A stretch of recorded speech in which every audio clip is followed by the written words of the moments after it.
There is a term in marketing.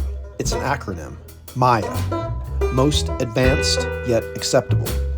In marketing, this term refers to the customer's desire to buy into the newest thing as long as it is not too far out there. We left it all behind. Then we picked up everything we could. We hoped we could find the center of our love.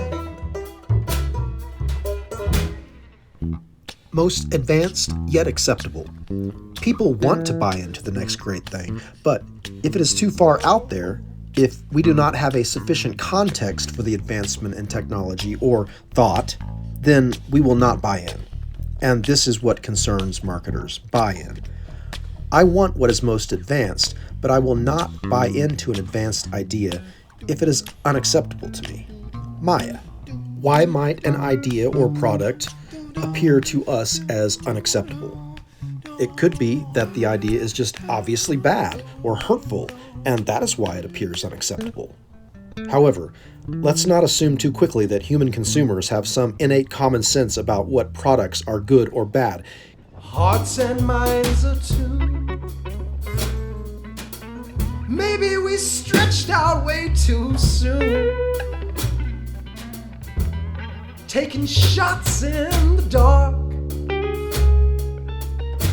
swinging from side to side, straight through the center of our love. Human history seems to be full of ideas, products, or structures or practices which, in retrospect, didn't seem to be that good for those of us who were not profiting directly from the so-called advancements. Imagine, if you will, that you have been taken prisoner. You are in chains and shackles which are fastened to the hull of a large wooden ship. You are a slave. You are property. You will be purchased by a consumer who has accepted this practice. Someone has bought in. Imagine that you are a hunter, one who provides food for your group with bow and arrow technology passed down from your ancestors. One day, you witness something profound. You watch as a hunter uses a gun to harvest an animal from 4 times the distance that your arrow can make a kill. Can you imagine what your response might be? Awe and wonder? Respect for the power of this technology? Respect for the bearer of this tech?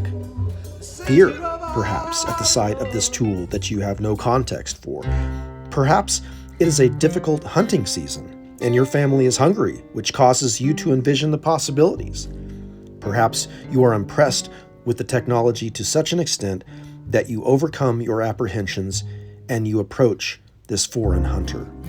Curiosity. Perhaps, since you are a hunter, it may be easy for this to be an acceptable advancement. Most advanced, yet acceptable.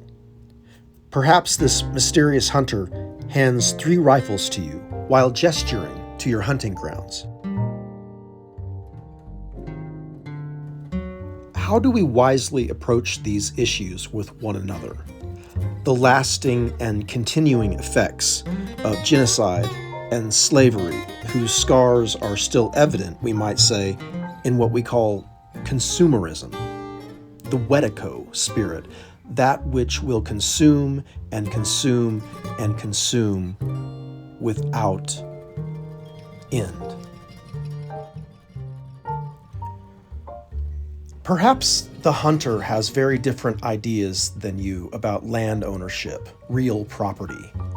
Perhaps you just entered into a business deal, a trade of hunting grounds for this advanced technology. What is it like to meet new people, to learn new things? What can we know, and how do we come about that knowledge?